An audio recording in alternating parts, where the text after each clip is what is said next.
This is illuminating the wounds that we have projected onto our one-on-one relationships that are damaging to ourselves and others in our connections.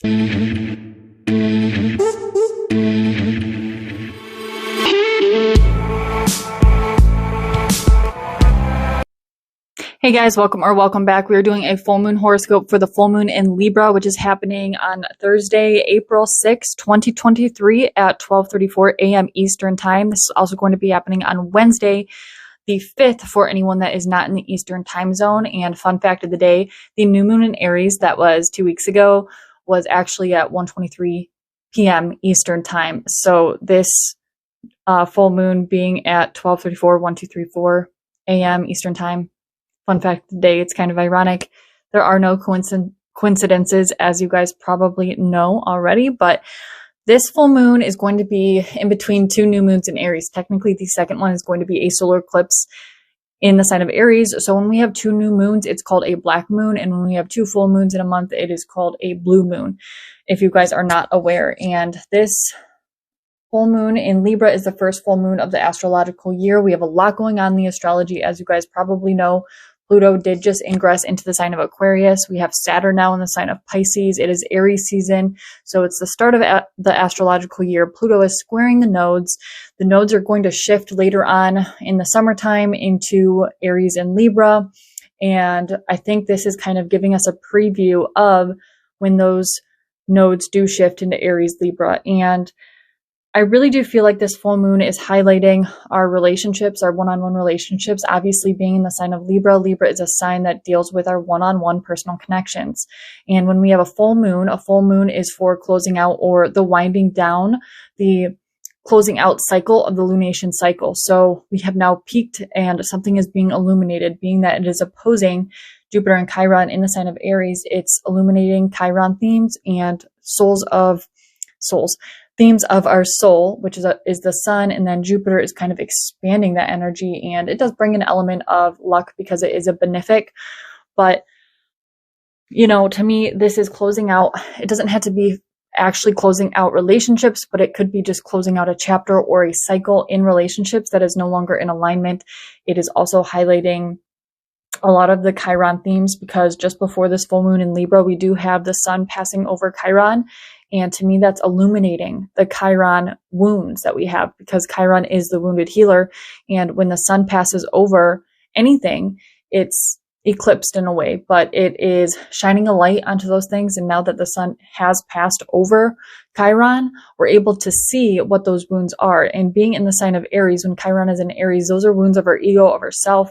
And being a full moon in Libra, this is illuminating the wounds that we have projected onto our one-on-one relationships that are damaging to ourselves and others in our connections. So this is a closing out of those chapters, whether that be actually breaking off friendships and relationship dynamics, whether that be romantic or family members or whatever the case may be for you. It could be actually cutting people out of our lives that are not in alignment with our spiritual destiny and our soul, or it could just be closing out a chapter that is no longer working for us if they are in alignment. And that's really an emphasis for this full moon as well, is looking at things from a broader perspective to see if they are in alignment wholeheartedly with our mission, with our purpose, and with our spiritual destiny. Now, getting into the details of this full moon. This full moon is at 16 degrees and 7 minutes of the sign of Libra. So pretty much right smack dab in the middle of the sign of Libra. So the exact aspects we have with this full moon, we do have an opposition to, like I said, Chiron, the sun, and Jupiter, and an in conjunction over to Uranus and Taurus. So this opposition to Chiron, keep in mind that Chiron is conjunct the sun. So anything that affects Chiron is also going to affect the sun. But the biggest theme here is the wounds within ourselves and our ego that have, I don't want to say destroyed, but have negatively affected our connections. And this really brings the healing aspect into the Chiron story, because Chiron is a wounded healer, and the gift of Chiron, as I've said in many other videos, is our greatest wounds, our biggest wounds are our greatest gifts. And when Chiron is in Aries, those are really deep within ourselves, and we have to shed the ego in order to see them, because they are wounds of the ego. And if we can't shed the ego, we won't in turn be able to see the wounds and transform them and alchemize them into something beautiful and then help other people, which could be the mirror here, is something I'm picking up intuitively, is that this could also be a lot of twin flame dynamics. I know that's a big word in the spiritual community right now, but a lot of times with twin flame dynamics, there is a mirror dynamic here. So whatever your biggest wounds are could be triggering in your partner or could be portrayed onto your partner when in turn they need help with that same wound within themselves. So by you realizing the wounds that you have in your ego, in yourself, that are projected onto your partner, they might have the same things that are being projected onto you. So as you can see, it might be kind of hard to tell who's really wounded here when in fact it's probably both of you. No matter what the connection is, it could be a parent or a sibling or a romantic partner or a friendship. It doesn't have to be romantic. But definitely this Chiron Sun Jupiter conjunction in the sign of Aries is a projection in a way with the opposition to the full moon. Moving on, the dispositor of this full moon is of course Venus, because Venus rules the sign of Libra. And when we look at Venus, Venus is in the sign of Taurus at 24 degrees, and she is making a wide conjunction with Uranus, but that's not really a heavy emphasis because it's a little bit of a wider orb, but it's worth mentioning here in a minute.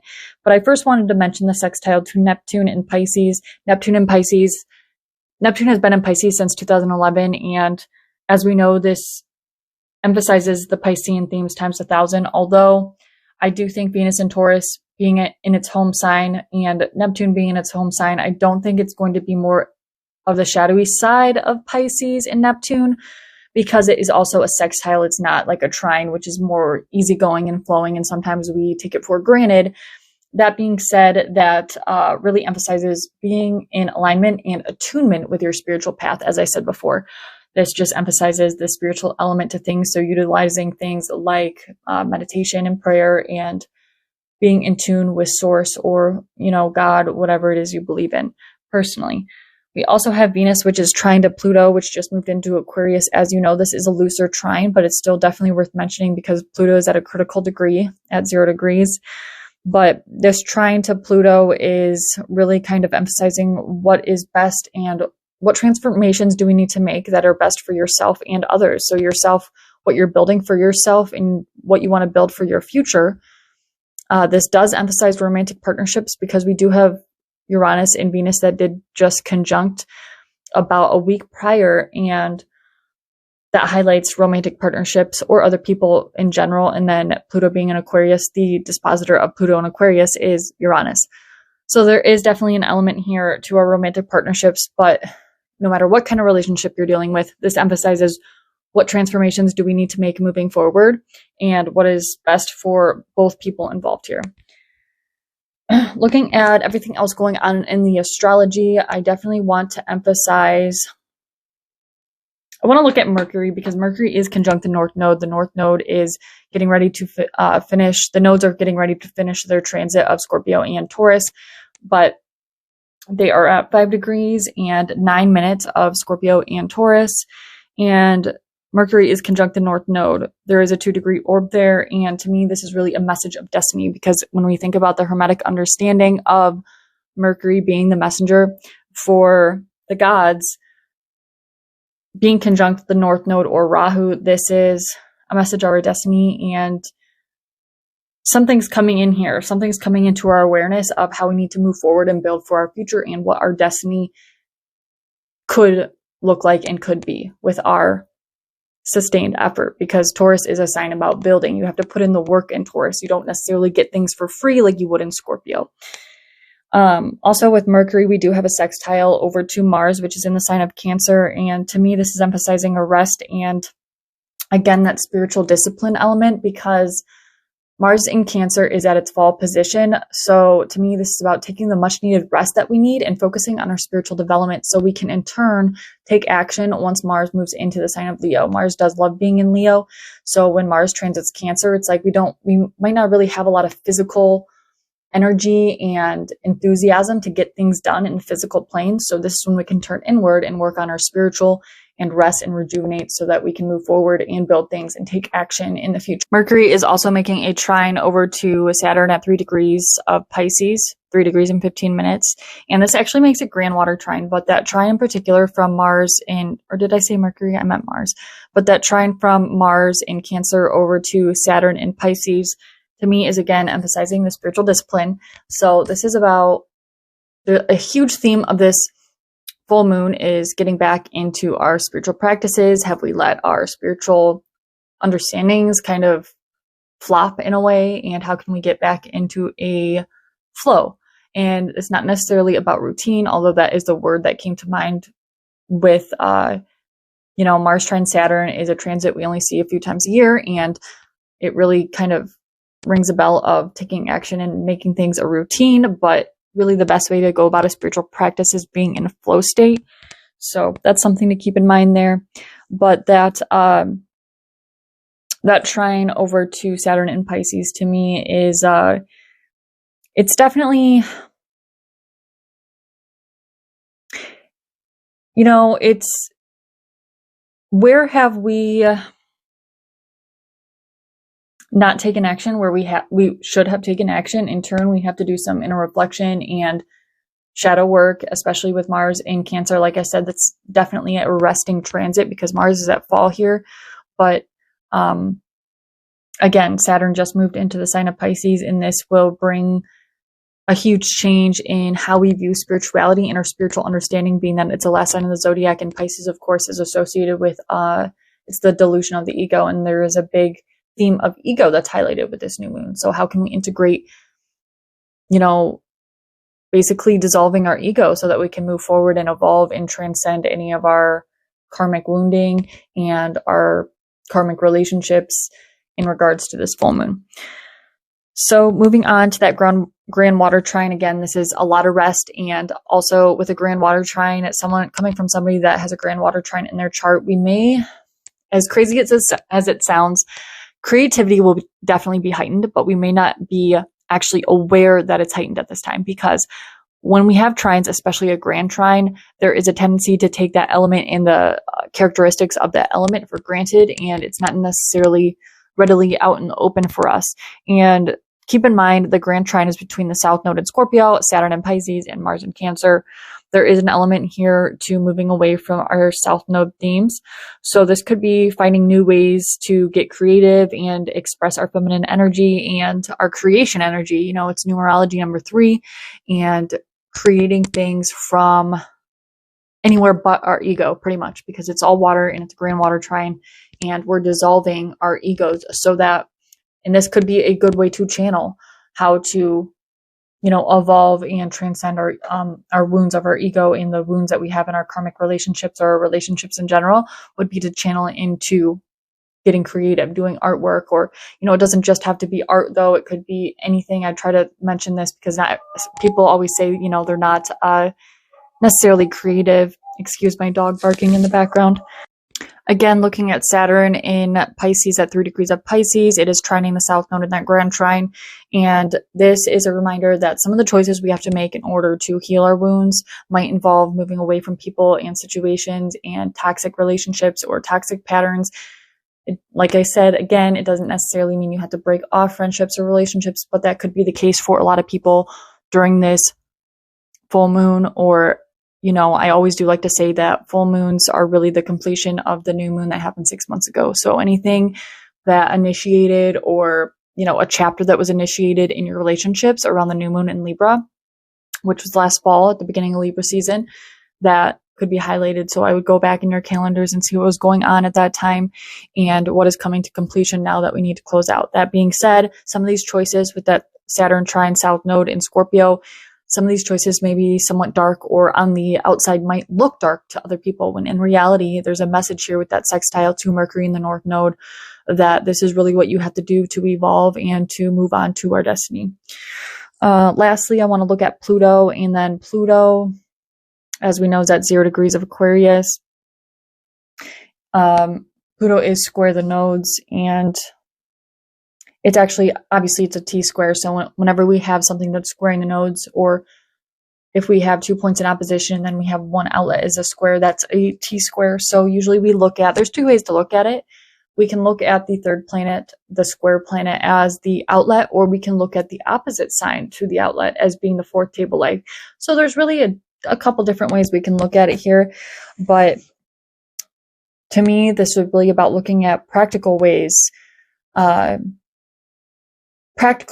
to go about and transform things in our 3D reality so that we don't get sucked into our past ways of being, which are those toxic relationships or toxic patterns in relationships or toxic tendencies that are in regards to the Chiron wound that we have in our ego. So it might be very easy to get sucked back or manipulated back into situations or toxic patterns because of that grand water trine, especially to the South Node in Scorpio being connected to it, and to the outside, the transformations that we're making, if we are following our destiny and the messages, intuitive messages that we are channeling and getting at this time, Mercury conjunct South Node. It might look a little bit dark to other people and it might look wrong to other people, but we really have to have our spiritual integrity here and move towards our destiny, move towards the North Node and not move towards the South Node. So that being said, guys, I hope this horoscope was helpful for you. I think this is going to illuminate a lot and help us kind of transition into the nodal shift, which will be happening here in a few months, into South Node Libra and North Node Aries. So we are, we're coming into retrograde season and eclipse season nonetheless. So we have a lot of crazy astrology going on, and it's a lot of transition, and I'm actually really excited for all the changes, and there's a lot. And Pluto's about to retrograde. This was kind of the sneak peek of Pluto in Aquarius. Obviously, Pluto will retrograde a few times before it's in Aquarius for good. So we are still dealing with those Pluto and Capricorn themes that we've been dealing with for the past 15 years, and that's important to keep in mind as well. I do want to pull a tarot card.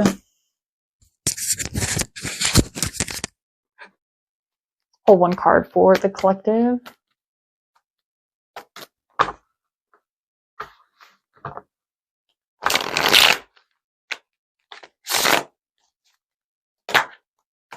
Page of Swords. I feel like this is, again, messengers. Pages are messengers. So this is clarity, insight, messages of how we can move forward and which way to move forward and how to do so. This is clarity. Let's get one clarifier for that.